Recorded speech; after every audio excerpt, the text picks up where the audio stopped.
అందరికీ నమస్కారం. ఈరోజు ఈ వీడియోలో మనము వెటర్నరీ ఫిజియాలజీ గురించి బ్రీఫ్గా రివ్యూ చేసుకుందాం.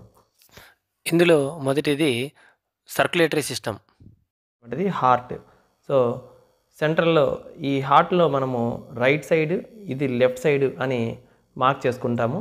సో ఇందులో ఫస్ట్ శరీర అవయవాలు, బాడీ ఆర్గాన్స్ నుంచి మొదలుపెట్టి బాడీ ఆర్గాన్స్ నుంచి మనకు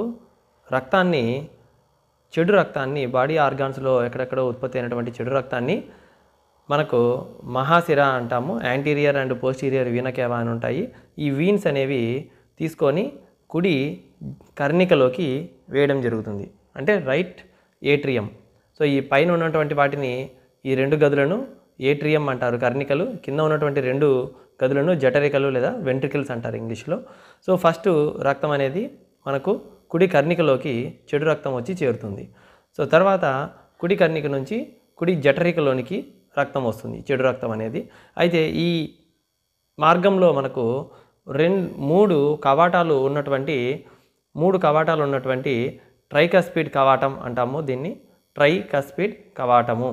సో అక్కడ నుంచి జఠరికలోకి వస్తుంది, కుడి జఠరికలోనికి. ఈ కుడి జఠరిక నుంచి ఇప్పుడు ఈ రక్తం అనేది మనకు ఈ పల్మనరీ ఆర్టరీ పుపుస ధమని ద్వారా కుడి జఠరిక నుంచి ఊపిరితిత్తులలోకి వెళ్తుంది. ఈ ఊపిరితిత్తులలో ఈ చెడు రక్తం అనేది ఆక్సిజనేషన్ జరగడం వలన, అంటే ఊపిరితిత్తుల్లో ఉన్నటువంటి ఆక్సిజన్ అనేది ఈ రక్తంలో కలిసి రక్తానికి ఆక్సిజన్ని అందించి ఆ రక్తంలో ఉన్నటువంటి కార్బన్ డైఆక్సైడ్ ఏదైతే ఉందో, చెడు రక్తంలో ఉన్న కార్బన్ డైఆక్సైడ్ను తీసుకొని శ్వాసక్రియ ద్వారా బయటికి పంపించేయడం జరుగుతుంది. సో ఆ విధంగా రక్తంలో ఆక్సిజన్ కలిసి మంచి రక్తంగా మారుతుంది. ఈ ప్రక్రియ ఎక్కడ జరుగుతుందంటే లంగ్స్లో జరుగుతుంది. అక్కడ నుంచి ఇప్పుడు ఈ మంచి రక్తాన్ని పుపుస సిర అనేటువంటి ఒక సిర తీసుకొని వచ్చి మనకు ఎడమ కర్ణికలోనికి, లెఫ్ట్ ఏట్రియంలోకి వదులుతుంది. అక్కడ నుంచి మళ్ళీ రక్తము రెండు కవాటాలు, బైకస్పిడ్ వాల్వ్, దీన్నే మిట్రల్ వాల్వ్ అంటాము. సో ఈ వాల్వ్ ద్వారా ఎడమ జఠరిక, లెఫ్ట్ వెంట్రికల్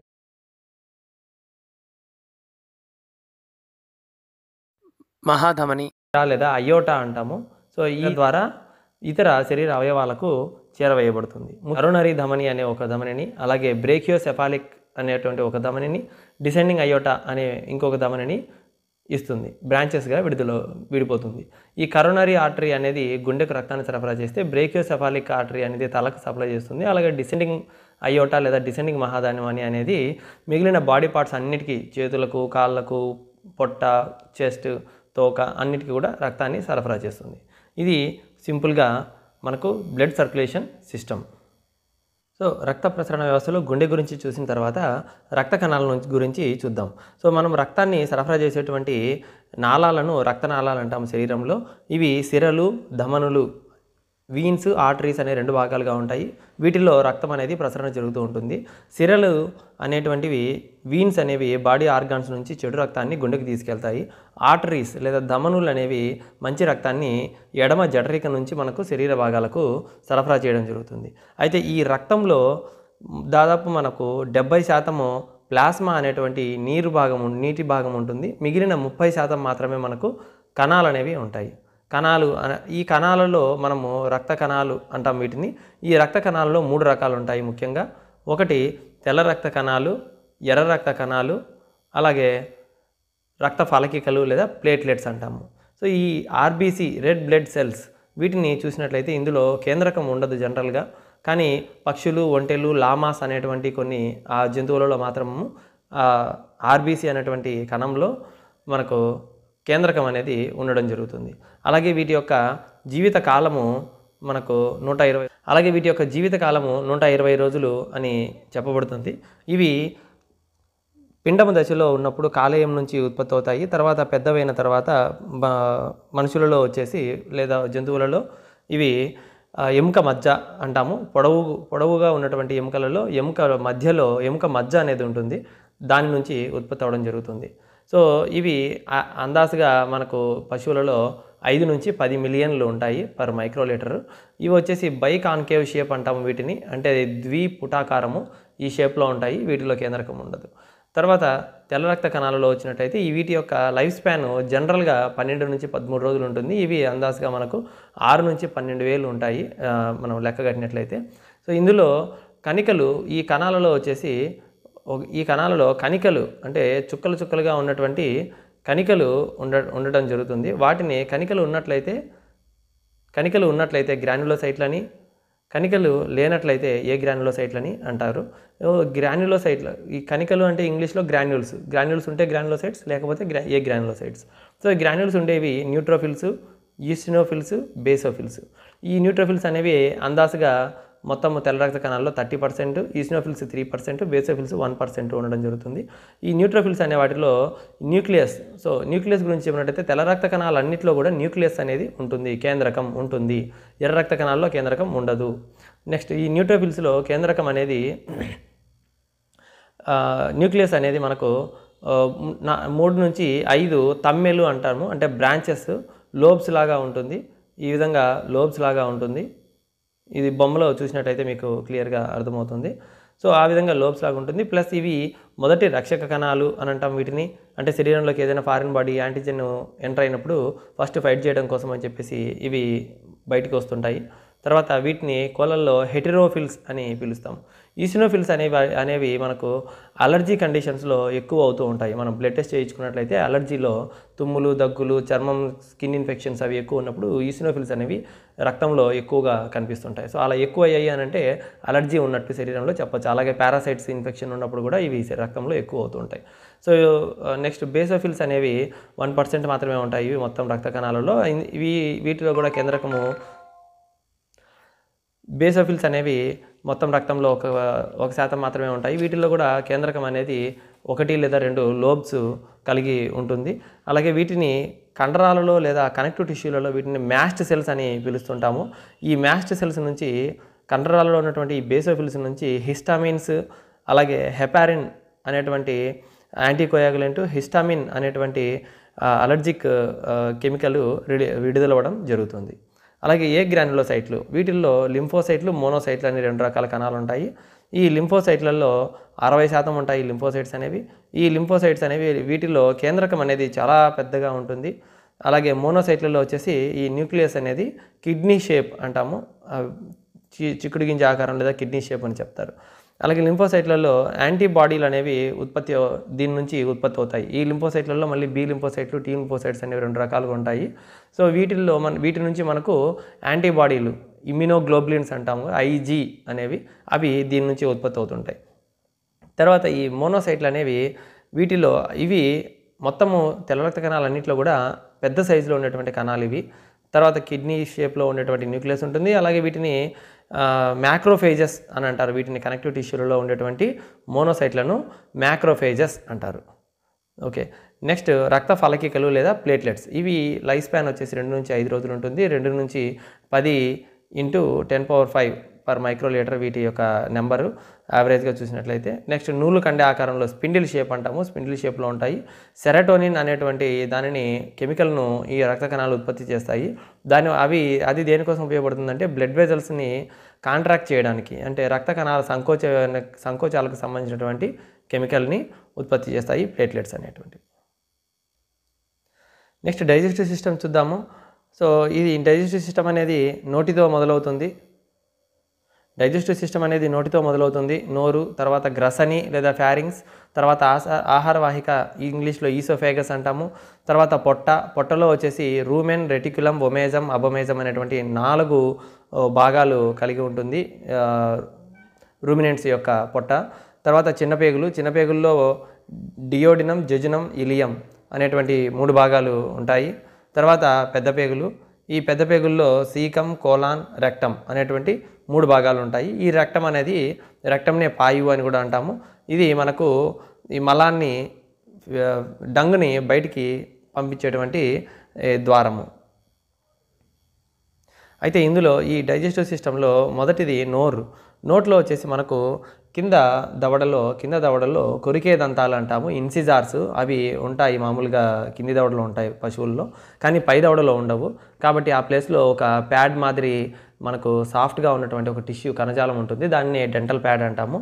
తర్వాత ఆ డెంటల్ ప్యాడ్కి వెనకల లోపల వైపుకి అంటే నోటి యొక్క కుహరంలో పైభాగం రూఫ్ అనేది మనకు ప్యాలెట్ అనేటువంటి నిర్మాణం ఉంటుంది. ఇది కూడా ఒక కనెక్టివ్ టిష్యూ కణజాలమే. ఇందులో మొదటి భాగాన్ని హార్డ్ ప్యాలెట్ అని, చివరి భాగాన్ని సాఫ్ట్ ప్యాలెట్ అని అంటాము. ఈ చివర సాఫ్ట్ ప్యాలెట్ అనేది చివర మనకు కొండనాలుక అని అంటూ ఉంటాం కదా, అలా ఎండ్ అవుతుంది. నెక్స్ట్ లాలాజల గ్రంథులు. ఇందులో సెలవరీ గ్లాండ్స్ అనేవి ఉంటాయి నోటిలో. వీటి నుంచి సెలైవా లేదా లాలాజలం అనేది ఉత్పత్తి అవ్వడం జరుగుతుంది. అవి ముఖ్యంగా మనం 3 రకాలుగా ఉన్నాయి. అందులో పెరోటిడ్ అనేటువంటి గ్రంథి ఒకటి. ఇది వీటి యొక్క స్రావాలను లాలాజలాన్ని నోటిలోనికి స్టెన్సన్స్ అనేటువంటి నాళం ద్వారా విడుదల చేయడం జరుగుతుంది. నెక్స్ట్ మ్యాండిబులార్ గ్రంథి. ఈ మ్యాండిబులార్ గ్రంథి అనేది వార్టన్స్ అనేటువంటి నాళం ద్వారా మనకు లాలాజలాన్ని నోటిలోకి విడుదల చేయడం జరుగుతుంది. ఈ పెరోటిడ్ గ్రంథి, మ్యాండిబులార్ గ్రంథికి నాళాలు ఉంటాయి. నెక్స్ట్ సబ్లింగువల్ గ్రంథి అనేవి ఇవి చాలా ఉంటాయి, నాలుక కింద ఉంటాయి. సో వీటి యొక్క స్రావాలను డైరెక్ట్గా నోట్లోకి విడుదలవ్వడం జరుగుతుంది. వీటికి ఏమి స్పెషల్గా నాళాలు ఏమి ఉండవు. అయితే నెక్స్ట్ జైగోమాటిక్ అనేటువంటి ఒక సెలవరీ గ్లాండ్ డాగ్స్లో మాత్రం స్పెషల్గా ఉంటుంది. నెక్స్ట్ టంగ్, నాలుకలో మనము చూసినట్లయితే ఈ టేస్ట్ బడ్స్ అనేటువంటివి ఉంటాయి. వీటిని నాలుకలో ఉన్నటువంటి ప్యాపిల్లా అని అంటాము. వీటిలో 4 రకాలు ఉన్నాయి. ఫంగిఫారం ప్యాపిల్లా, ఫిలిఫారం, అలాగే లెంటికులార్, అలాగే సర్కమ్ వ్యాలెట్. సో వీటిలో మనకు ఫిలిఫారం ప్యాపిల్లా అనేటువంటివి చాలా చిన్నవి మరియు నాలుక మొత్తం కూడా స్ప్రెడ్ అయి ఉంటాయి. అలాగే ఫంగిఫారం అనేవి కొంచెం పెద్ద సైజులో ఉండి నాలుక మొత్తం కూడా స్ప్రెడ్ అయి ఉంటాయి. అందులో వీటిల్లో ముఖ్యంగా టేస్ట్ బడ్స్ అనేటువంటివి ఉంటాయి. నెక్స్ట్ నాలుకలో ఉబ్బెత్తుగా ఉన్నటువంటి మధ్యలో ఉన్నటువంటి ఒక నిర్మాణం, దీన్ని టోరస్ లింగ్వే అంటాము. సో ఈ టోరస్ లింగ్వేకి పైన బుడిపిల్లలాగా ఉన్నటువంటి బడ్స్ని ఏమంటామంటే లెంటికులార్ అంటాము, లెంటికులార్ ప్యాపిల్లా అంటాము. నెక్స్ట్ ఈ నాలుక యొక్క అంచుల చివరి భాగంలో బేస్ దగ్గర నాలుకకు ఇరువైపులా కూడా బార్డర్లో ఉన్నటువంటి ఈ ప్యాపిల్లాను సర్కమ్ వ్యాలెట్ ప్యాపిల్లా అంటాము. నెక్స్ట్ పళ్ళ గురించి చూసినట్లయితే పళ్ళల్లో బయటకు మనకు కనిపించేటువంటి భాగాన్ని క్రౌన్ అని, కింద నోటి లోపల ఉన్న భాగాన్ని రూట్ అని అంటాము. సో ఈ క్రౌన్లో పైన మనకు కనిపించేటువంటి ఈ భాగాన్ని ఎనామెల్ అంటాము. సో ఈ భాగాన్ని ఎనామిల్ అంటాము. తర్వాత దాని లోపల ఉన్నటువంటి భాగాన్ని డెంటిన్ అని అంటాము. సో ఈ డెంటిన్ అనే భాగము రూట్లో ఉన్నట్లయితే దానిని సిమెంటమ్ అంటాము. సో ఈ మధ్యలో ఒక క్యావిటీ ఉంటుంది, ఒక కుహరము, దాన్ని పల్ప్ క్యావిటీ అంటాము. ఇందు లోపలికి మనకు పళ్ళకు సంబంధించినటువంటి నరాలు, రక్త సరఫరా అంతా కూడా రక్తనాళాలు, నర్వ్స్ అనేవి ఉండడం జరుగుతుంది. సో పళ్ళు ఆవుల్లో ఎన్ని ఉంటాయి, హార్స్లో ఎన్ని ఉంటాయి, డాగ్లో ఎన్ని ఉంటాయి అనే 3 స్పీసీస్లో మాత్రం నేను ఎగ్జాంపుల్గా రావడం జరిగింది ఇక్కడ. సో ఇందులో మనము ఇంతకుముందు అనుకున్నట్లుగానే ఇన్సిజార్స్, కొరికే దంతాలను ఇన్సిజార్స్ అంటాము. అలాగే చీల్చే దంతాలు అంటే కెనైన్స్, ప్రీమోలార్స్, మోలార్స్ రెండింటిని కూడా నమిలే దంతాలు అంటాము. సో ఇన్సిజార్స్లో పై దవడలో ఏమీ ఉండవు కాబట్టి 0 అని పెట్టాలి. తర్వాత కింది దవడలో మొదటి హాఫ్లో 4 ఉంటాయి. సో రెండో హాఫ్లో 4 ఉంటాయి. రెండు కలిపినప్పుడు 8 అవుతాయి. మనం ఫార్ములా రాసేటప్పుడు ఒక సైడ్కి మాత్రమే రాస్తాం కాబట్టి 4 అని మాత్రమే మెన్షన్ చేస్తాం. కెనైన్ టూత్ అంటాము. ఈ చీల్చే దంతాలు అనేవి పశువులలో ఉండవు. నెక్స్ట్ ప్రీమోలార్స్ 3/3, పైన కింద 3, మోలార్స్ అనేవి కూడా పైన కింద 3. సో ఈ మొత్తంని మనము కౌంట్ చేసినట్లయితే 16 వస్తాయి. ఈ 16ను ఇంటూ 2, ఎందుకంటే రెండో పక్కకు కూడా వేసినట్లయితే అప్పుడు మొత్తం 32 దంతాలు పశువుల్లో ఉన్నట్లు. అదేవిధంగా మిగిలిన పశువులలో కూడా ఈ ఫార్ములా అనేది చూసుకోండి చాలా జాగ్రత్తగా. సో మిగిలిన పశువుల్లో కూడా అదేవిధంగా ఫార్ములాలు చూసుకోండి, డెంటల్ ఫార్ములాస్ చాలా ఇంపార్టెంట్. నెక్స్ట్ మనము చూసినట్లయితే రూమెన్, పొట్టలోకి వచ్చినట్లయితే రూమెన్, రెటికులము, ఒమేజము, అబొమేజం అనే 4 భాగాలు ఉంటాయి. సో ఈ రూమెన్లో ఈ వీటిల్లో మొత్తం కూడా 3 పొరలు ఉంటాయి. ఒకటి పై పొరని, వెలుపలి పొరని సీరోజా అంటాము, సీరోజా పొర. అలాగే మధ్యలో ఉన్నటువంటి పొరని మస్కులారిస్ అంటాము. లోపల ఉన్నటువంటి పొరని మ్యూకోజా లేదా శ్లేష్మ పొర అంటాము తెలుగులో. సో ఈ శ్లేష్మ పొర అనేటువంటిది ఒక్క పొట్టలోని ఒక్కొక్క భాగంలో ఒక్కొక్క రకంగా మడతలు పడి ఉంటుంది. దానిని మనము పేర్లు పెట్టి పిలుస్తూ ఉంటాము. అది కూడా చాలా ఇంపార్టెంట్. ముఖ్యంగా రూమెన్లో అయితే ప్యాపిల్లా అంటాము. అంటే ఈ విధంగా చిన్న నిర్మాణాలుగా చిన్న చిన్న మడతలుగా పైకి పొడుచుకొని ఉన్నట్లుగా ఉంటుంది. అది రూమెన్లో. రూమెన్ అనేది మొత్తం 4 పొట్టల్లో కూడా అతి పెద్ద పొట్టని రూమెన్ అంటాము. So next reticulum.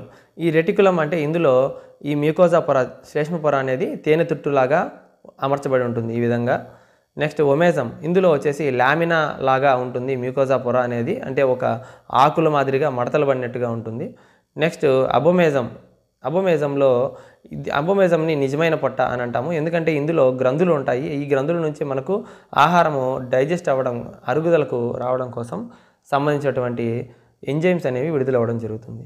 సో ఈ పొట్టలో మనము చూసినట్లయితే ఈ పొట్టని 3 భాగాలుగా పిలుస్తారు. ఒకటి ఈ ఒమేజము అబోమేజంకి మధ్యలో ఉన్నటువంటి ఈ భాగాన్ని కార్డియాక్ భాగమని, మధ్యలో ఉన్నటువంటి భాగాన్ని ఫండస్ అని, చివరగా ఉన్నటువంటి భాగాన్ని పైలోరిక్ అని పిలుస్తారు. సో ఈ కార్డియాక్ అని ఈ 3 కూడా మనకి 3 చోట్ల కూడా గ్రంథులు ఉంటాయి, గ్లాండ్స్ అంటాం వాటిని. సో ఈ కార్డియాక్ గ్రంథుల నుంచి మనకు ఎంజైమ్స్, హార్మోన్స్ విడుదలవుతాయి. అలాగే ఫండిక్ గ్రంథుల నుంచి పెప్సినోజన్, హైడ్రోక్లోరిక్ ఆమ్లము అనేటువంటి ఎంజైమ్స్ విడుదలవుతాయి. అలాగే పైలోరిక్ గ్రంథుల నుంచి మ్యూకస్ లేదా శ్లేష్మం అనేది విడుదలవ్వడం జరుగుతుంది. సో ఈ భాగంలో మనకు తిన్నటువంటి ఫుడ్ అనేది అరుగుదలకు రావడం జరుగుతుంది. అలాగే వీటితో పాటు డియోడినం, చిన్న పేగుల యొక్క మొదటి భాగము డియోడినం. ఈ డియోడినంలో కూడా మనకు ఈ డియోడినం అనేటువంటి ఈ భాగంలో కూడా మనకు తిన్న ఫుడ్ అనేది అరుగుదలకు రావడం జరుగుతుంది. సో ఇందులో వంపు తిరిగి ఉంటుంది.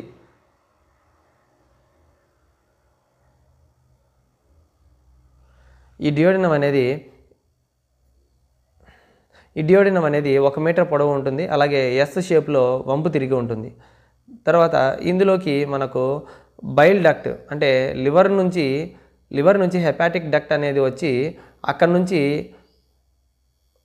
నుంచి మనకు పిత్తాశయం అంటాం తెలుగులో, ఇంగ్లీష్లో గాల్ బ్లాడర్ అంటాం. సో ఆ గాల్ బ్లాడర్ అనేది ఏర్పడుతుంది. సో లివర్ యొక్క సెక్రీషన్స్ అన్నీ కూడా గాల్ బ్లాడర్లోకి వెళ్ళి అక్కడ స్టోర్ అవుతాయి.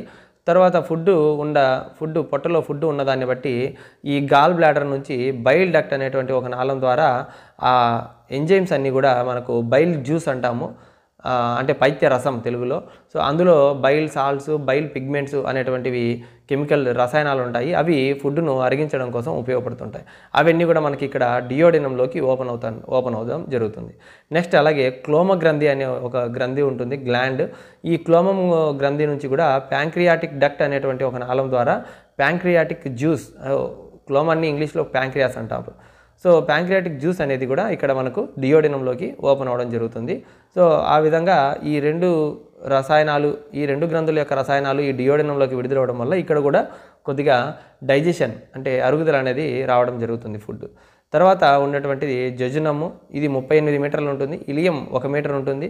సో ఇలియంలో ముఖ్యంగా మనం చూసినట్లయితే విల్లై, అంటే ఇలియంలో శ్లేష్మ పొర అనేది విల్లై అనేటువంటి ఒక పొడుచుకొని ఉన్నటువంటి ఒక నిర్మాణాలుగా వచ్చి ఉంటుంది, పైకి వచ్చి ఉంటుంది. అలాగే ఈ ఇలియం యొక్క పొరలో పై పొరని ఏమంటామంటే ఈ పేగుల యొక్క మొత్తం పై పొరని మనము మీసెంటరీ అంటాము. అంటే ఉదర కుహరంలో చుట్టూ ఉన్నటువంటి లోపల పొరని పెరిటోనియం అంటాము. ఈ పెరిటోనియం అనేది మనకు పొట్ట చుట్టూ ఉన్నట్లయితే దాన్ని పొట్ట చుట్టూ ఉన్నటువంటి పెరిటోనియం పొరని ఒమెంటమ్ అని, పేగుల చుట్టూ ఉన్నటువంటి పెరిటోనియం యొక్క పొరని మీసెంటరీ అని అంటాము.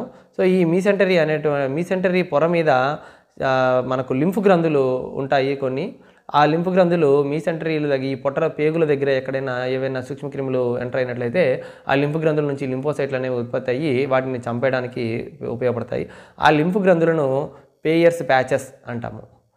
సో అలాగే ఈ విల్లై అనేటువంటివి ఈ పేగుల్లో, ఇలియంలో ముఖ్యంగా ఉన్నటువంటి ఈ విల్లై అనేవి తిన్న ఆహారము ఇక్కడ మనకు పొట్ట దగ్గర, అలాగే డియోడినం దగ్గర డైజెషన్ అనేది జరిగిన తర్వాత ఈ ఇలియం దగ్గరకు వచ్చిన తర్వాత నుంచి రక్తంలోకి శోషించబడుతుంది. అందులో ఉన్నటువంటి పోషకాలన్నీ రక్తంలోకి శోషించబడుతుంటాయి, అబ్జర్వ్ అవ్వడం జరుగుతుంది.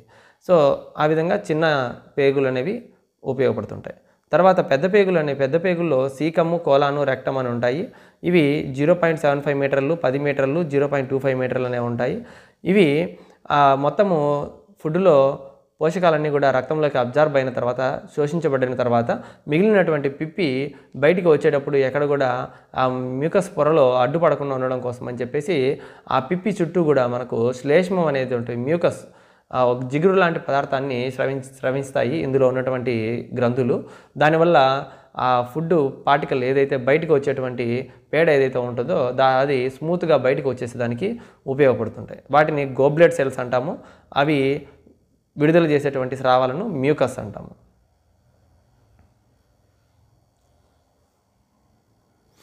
ఇది మొత్తము డైజెస్టివ్ సిస్టమ్ గురించి. సో వీడియో నచ్చినట్లయితే లైక్ చేయండి. అలాగే నెక్స్ట్ వీడియో కోసం, డైజెస్టివ్ సిస్టంలో సెకండ్ వీడియో కోసం పార్ట్ 2 కూడా తప్పకుండా చూడండి. Thank you.